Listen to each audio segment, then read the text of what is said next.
It turns out that there is hard scientific evidence that it is the force of connection that makes more difference than any other force in terms of success, health, longevity, and fulfillment. You name the thing you want, the best way to get there is to live a richly connected life.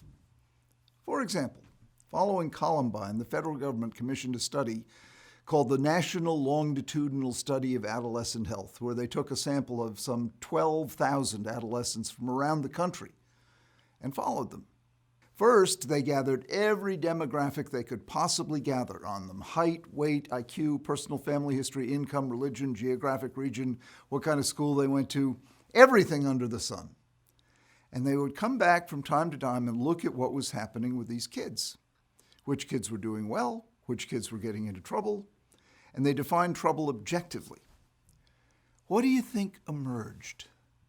None of the demographics told the story. It wasn't how rich you were. It wasn't whether or not you went to church. It wasn't whether or not you lived in a rural or city neighborhood. The two most discriminating variables were, number one, did the child report that he or she felt connected at home? And connected was the word that they used in the interviews.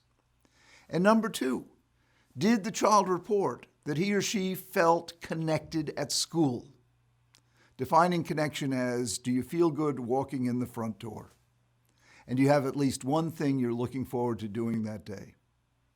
The kids who felt connected in both domains, home and school, were very unlikely to get into any kind of trouble, including academic failure.